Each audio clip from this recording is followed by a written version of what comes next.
একজন সাংবাদিক কি করে সেটা করতে পারবে? আলোচনা বলছিলেন যে গত 15 বছরই গণমাধ্যমের মালিকানা ক্ষমতা কেমন ছিল। একটা ছোট উদাহরণ বলি, সবাই ভালো জানেন এই বিষয়গুলো। গণভবনে একটা প্রেস কনফারেন্স হচ্ছে, এটা নাম হচ্ছে প্রেস কনফারেন্স। একটু আলাপ আলোচনা, একটু জনগণকে নিয়ে করা, এটা মূল উদ্দেশ্য ছিল।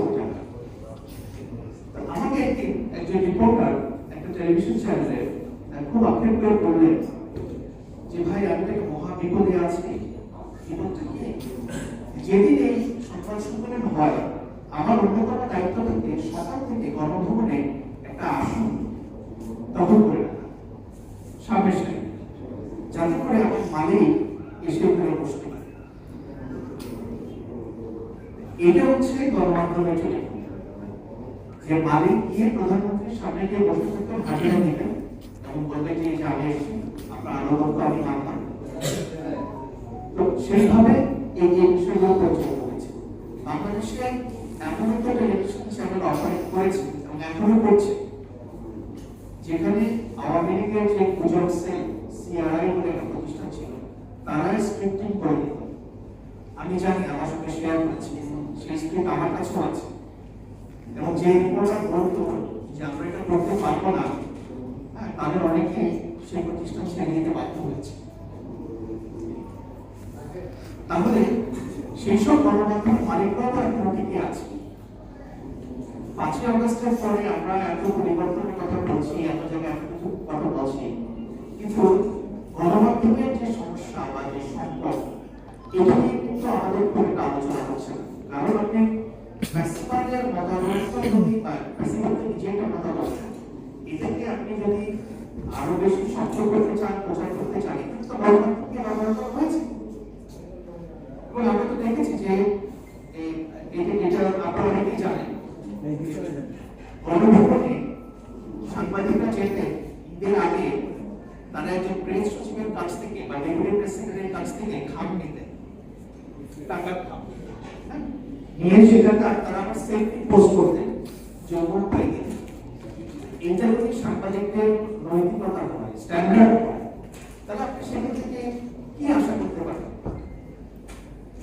সম্ভব হচ্ছে। কিন্তু এই যে লাস্ট 15 ইয়ার্স যেভাবে গণমাধ্যমের রিক্রুটমেন্ট যেভাবে হয়েছে, এগুলো পরিকল্পিত ভাবে করা হয়েছে। বাংলাদেশের গণমাধ্যমের রিক্রুটমেন্টের মানদণ্ড কোন মানদণ্ড আছে? যেমন আমরা যারা শফিক ভাই দীর্ঘ সময় ইন্টারন্যাশনাল মিডিয়ায় কাজ করেছেন, আমিও করেছি, আমাদেরকে একটা প্রক্রিয়ার ভেতর দিয়ে যেতে হয়েছে, একটা পরীক্ষার ভেতর দিয়ে যেতে হয়েছে। আমি তো আমাকে বলতে পারি একেবারে রিটেন ভাইবা সেভাবে আমরা নিয়েছি। ওইখানে কে কার মামা, কে কার খালু, কে কার ভাই কাকে, এটার কোনো জায়গা নেই। রিক্রুটমেন্ট প্রসেসের মধ্য দিয়েও ওই স্ক্রিনিংয়ের ভেতর দিয়ে অনেক কিছু ঢুকে পড়তে পারে, সেটা অন্য জিনিস, কিন্তু একটা প্রসেস তো আছে। তাহলে আমার বাংলাদেশের যে গণমাধ্যম যেগুলো অপারেট করে, এখানে রিক্রুটমেন্ট প্রসেস কি? কোনো প্রসেস আছে? নাই। টেলিভিশন চ্যানেল দখল করে দেওয়ার পরে, দখল হয়ে যাওয়ার পর নাম এসছে সিআরআই থেকে, প্রধানমন্ত্রীর কার্যালয় থেকে লিস্ট দিয়ে যে অমুককে বসাতে হবে, অমুককে চিঠি প্রদান করতে হবে, অমুককে অ্যাসাইনমেন্ট রেজিস্টার করতে হবে, করেছে? আমরা দেখেছি। এখন প্রশ্ন হচ্ছে, আমরা যদি ওভারঅল মালিকানার জায়গাটাকে অ্যাড্রেস করতে না পারি, কি করে একজন ব্যবসায়ী যে আটার ব্যবসা করছে, লবণের ব্যবসা করছে, তাকে আপনি গণমাধ্যমে লাইসেন্স দিচ্ছেন, সে সব কিছু করে দিচ্ছেন, তাহলে আপনার এখানে লাইসেন্স পাওয়ার মানদণ্ড কি, সেটাও তো আমরা ঠিক করতে পারিনি, হয়নি, ইচ্ছা করে করা হয়নি। আর সবচেয়ে বড় বিষয় যেটা, যে সাংবাদিকদের বেতন এবং অন্যান্য প্রসঙ্গগুলো এখানে এসছে একটা সুপারিশ আকারে। আমার কাছে যেটা মনে হয় যে মিডিয়া যেহেতু মার্কেট ড্রিভেন, এখানে আমি এটা একেবারে ব্যক্তিগত মতামত যে এখানে ওয়েস্টপোর্ট তো আছে, যে আমরা গার্মেন্টস সেক্টরে একটা ন্যূনতম স্যালারির কথা বলি না, যে এই বেতন না হলে পরে কম হলে আপনি তাকে রাখতে পারবেন, আপনাকে এটা দিতে হবে, এর বেশি এবার আপনি যত হয়।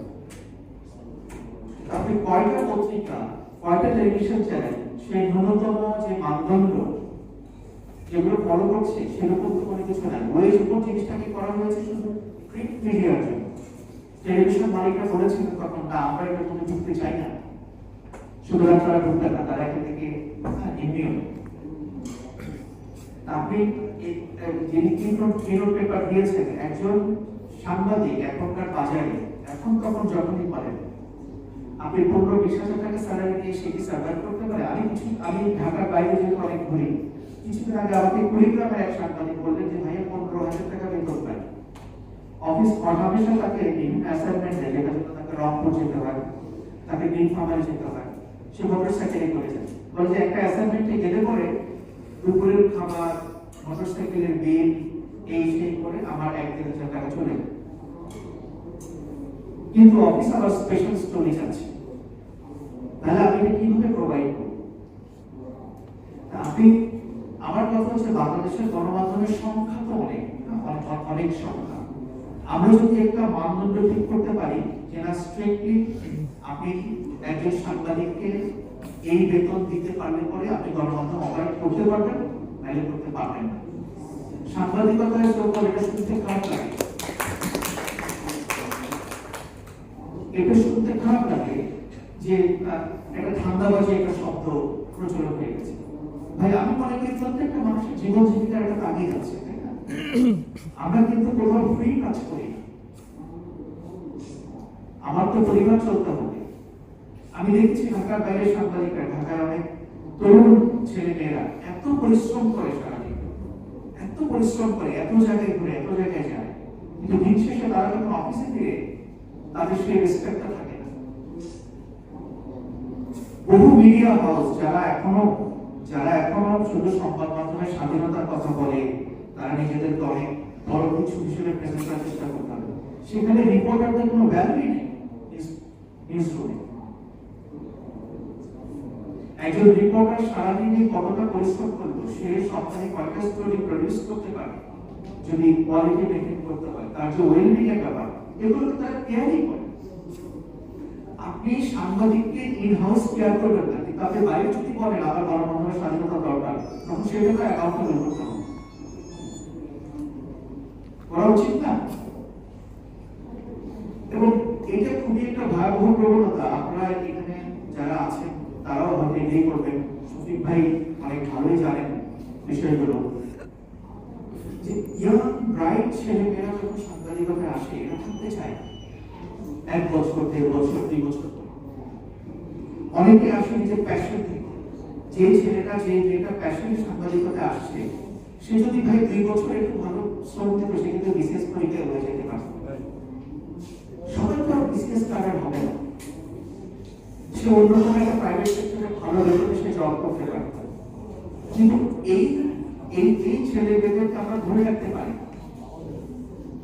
কারণ তারও তো একটা পারিবারিক চাহিদা থাকে, প্রত্যাশা থাকে।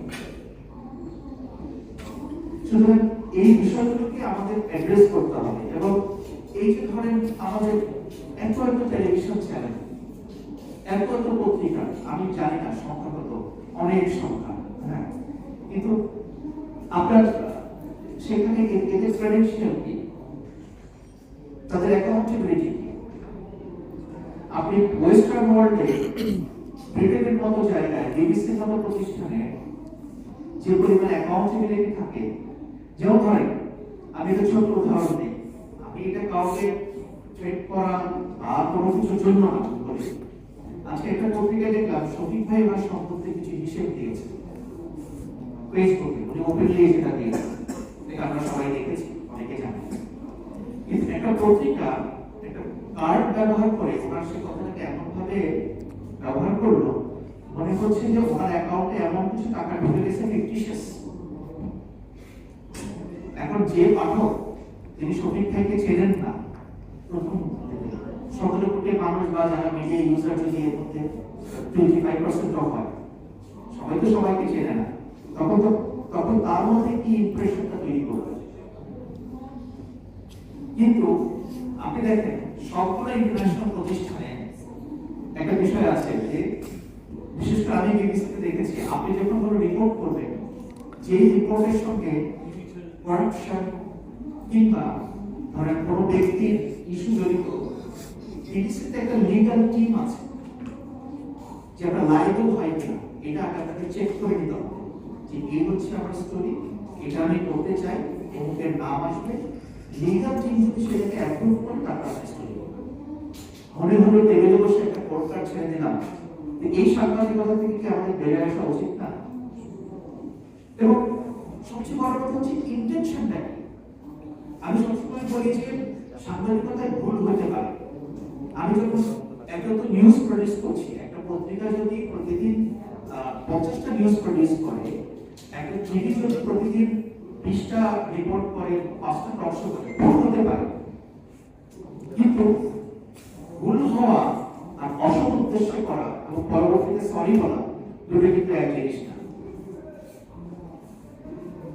সুতরাং এই অ্যাকাউন্টেবিলিটি কিন্তু আমাদের মিডিয়া হাউসগুলোর থাকতে হবে। যে মন চাইলেও আমি কারো ক্যারেক্টার অ্যাসোসিয়েশন করলাম, ব্যক্তিগত রিপোর্ট করা যেতে পারে, নো প্রবলেম, কেউ বদার করবে না। কিন্তু আমি যদি একটা ইল মোটিভ নিয়ে কাউকে হিউমিলিয়েট করার জন্য চেষ্টা করি, তাহলে সেই প্রতিষ্ঠানে অ্যাকাউন্টেবিলিটিটা কোথায়? আমি মনে করি মিডিয়া অ্যাকাউন্টেবল করার জন্য এই প্রসেসগুলো বাংলাদেশে আরো কি বলে সুচারুভাবে কার্যকরীভাবে থাকা দরকার। লাস্ট একটা কথা বলে শেষ করবো, সেটা হচ্ছে যে আমাদের সাংবাদিকদের কথা। সেটা হচ্ছে আমি একটা জিনিস দেখি যে এই 5ই আগস্টের পট পরিবর্তনের পরে, ঠিক আছে আওয়ামী লীগ 15 বছর ছিল, তাদের একটা সুবিধাভোগী গোষ্ঠী ছিল এই দেশে, অস্বীকার করার মধ্যে কেন যেন মনে হচ্ছে মিডিয়া সেক্টরে কিছু সাংবাদিকের মধ্যে মনোবেদনাটা অনেক বেশি, এবং সেটা তারা প্রকাশ করছে সাংবাদিক ইস্যু এবং অ্যাক্টিভিজম করে। বাংলাদেশের কোন মিডিয়ার কি সোশ্যাল মিডিয়া পলিসি আছে? আছে কারণ আপনারা যারা কাজ করেন আপনাদের ওয়াজ করেন কি লিখতে পারবেন না, কি লিখতে পারবেন না। আমি যে প্রতিষ্ঠানে কাজ করে এসেছি অত্যন্ত স্ট্রিক্ট সোশ্যাল মিডিয়া পলিসি। চাইলে আমি সবকিছু লিখতে পারতাম, অনেক ভুল পেছিয়ে না বুঝলে ওইভাবে করতে হবে। কিন্তু সাংবাদিকরা তো বসে এখনো সরকারের ক্রিটিসিজম করার কোনো সমস্যা নেই।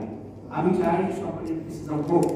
আমাদের প্রধান উপদেষ্টা অধ্যাপক মোহাম্মদ ইউনূস নিজেও বলেছে যে আপনারা আমাদের সমালোচনা করেন, করতে থাকেন, কিন্তু আমি সমালোচনার আড়ালে ফ্যাসিবাদী শক্তিকে আবার পুনর্বাসন করার জন্য চেষ্টা করি, তাহলে সেখানে আমার আপত্তি আছে এবং এটাকে আমার কাউন্টার করতে হবে।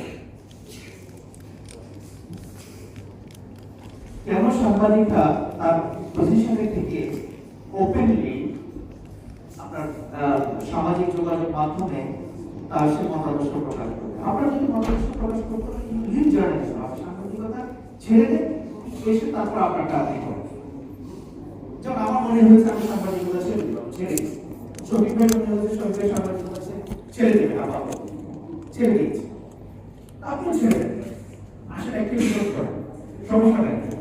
কিন্তু মিডিয়া হাউসকে আপনি ব্যবহার করে অ্যাক্টিভিজম করবেন এবং সেখানে অ্যাকাউন্টেবিলিটি এস্টাবলিশ করতে গেলে তখন আপনি বলবেন গণমাধ্যমের স্বাধীনতা নাই, এটা কি অ্যাকসেপ্টেবল? আমিও তো একজন মানুষ, আমি যদি হিউমিলিয়েটেড হই, আমার কি কোনো প্রতিকার নাই? আমার কি কোনো উপায় নেই গণমাধ্যমের বিরুদ্ধে প্রতিকার পাওয়ার? পৃথিবীর সব দেশেই আছে বহু নামী গণমাধ্যম মিলিয়ন মিলিয়ন ডলার জরিমানা দেয় এভরি ইয়ার। তাহলে বাংলাদেশে কিন্তু এটা ব্যতিক্রম হবে। যেহেতু আমার ধারণা যে আমরা যে আলোচনাগুলো শুরু করেছি বিভিন্ন জনের কাছ থেকে বিভিন্ন মতামত আসবে। আমি আবারও বলছি, আমি যে কথাগুলো বললাম এগুলো হচ্ছে আমার গত 2 দশকের দেখা থেকে, আমার এক্সপেরিয়েন্স থেকে, কারো কাছ থেকে, অনেকের কাছ থেকে শুনেছি, দেখেছি, সেই হিসেবে আমি জিনিসটা বললাম। এবং যেহেতু আমরা জার্নালিজম প্র্যাকটিস করেছি বা করার চেষ্টা করেছি, সো একটা আলোচনার সূত্রপাত আমরা করবো। আরো মতামত আসবে, আরো কিছু আসবে, এর ভিতর দিয়ে আমার ধারণা আমরা বেস্ট জিনিসটা আমরা মিট করতে পারবো। সবাইকে ধন্যবাদ।